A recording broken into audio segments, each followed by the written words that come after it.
Hi. For this Substack, I'm going to do something different than normal. I'm going to read a piece written by Brian Swimme and published in Revision in 1987. It is an excerpt from a piece he wrote called The Resurgence of Cosmic Storytellers. And ever since I first read it, it's been an inspiration to me, and I decided I wanted to share it with you. Let me end with an imaginary event, a moment in the future when children are taught by a cosmic storyteller. We can imagine a small group gathered around a fire in a hillside meadow.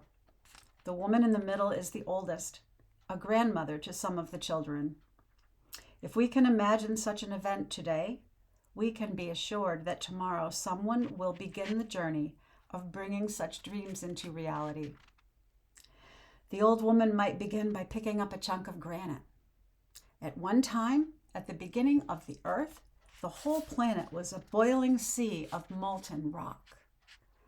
We revere rocks because everything has come from them, not just the continents and the mountains, but the trees and the oceans in your bodies. The rocks are your grandmother and your grandfather. When you remember all those who have helped you in this life, you begin with the rocks. For if not for them, you would not be. Now she slowly sinks her hands into the ground and holds the rich, loamy soil before her. Every rock is a symphony, but the music of soil soars beyond human capture in language. We had to go into outer space to realize how rare and unique soil is. Only the earth created soil. There is no soil on the moon. There are minerals on the moon, but no soil. There's no soil on Mars. There's no soil on Venus or on the sun or anywhere else in the surrounding trillion miles. Even the Earth, the most extraordinarily creative being of the solar system, required 4 billion years to create soil. We worship and nurture and protect the soils of the earth because all music and all life and all happiness come from the soil. The soils are the matrix of human joy. She points now to a low-hanging star in the great bowl of the night sky. Right now, that star is at work creating the elements that will one day live as sentient beings.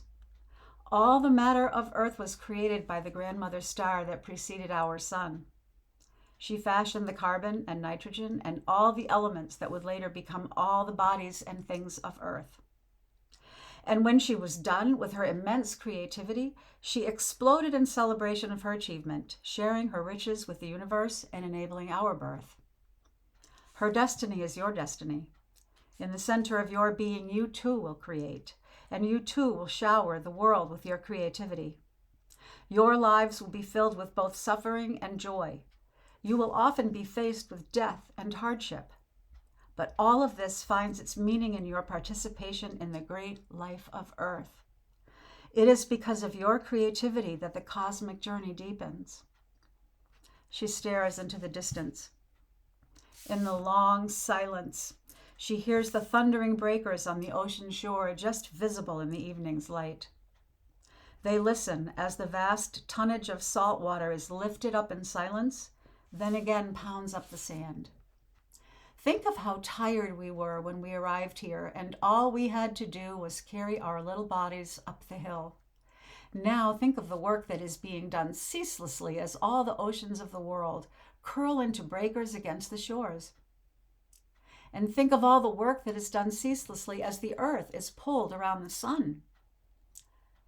Think of all the work that is done ceaselessly as all 100 billion stars of the Milky Way are pulled around the center of the galaxy.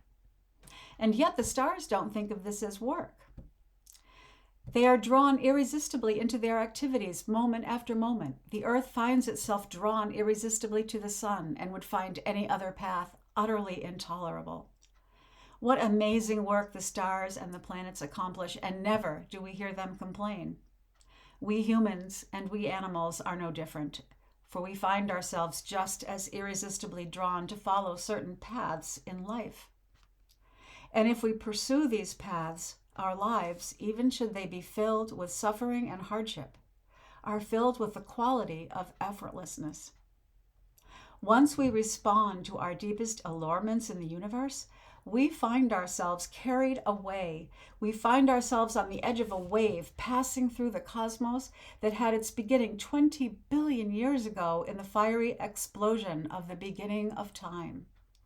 The great joy of human being is to enter this allurement that pervades everything, and to empower others, including the soil and the grasses and all the forgotten, so that they might enter their own path into their deepest allurement.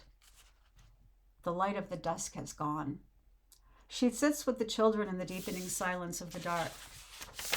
The fire has died down to become a series of glowing points, mirroring the ocean of starlight all above them. You will be tempted at times to abandon your dreams, to settle for cynicism or greed. So great will your anxieties and fears appear to you. But no matter what, remember that our universe is a universe of surprise. We put our confidence not in our human egos, but in that power that gathered the stars and knit the first living cells together. Remember that you are here through the creativity of others. You have awakened in a great epic of being, a drama that is 20 billion years in the making. The intelligence that ignited the first minds, the care that spaced the notes of the nightingale, the power that heaved all 100 billion galaxies across the sky, now awakens in you too and permeates your life no less thoroughly. We do not know what mystery awaits us in the very next moment, but we can be sure we will be astonished and enchanted.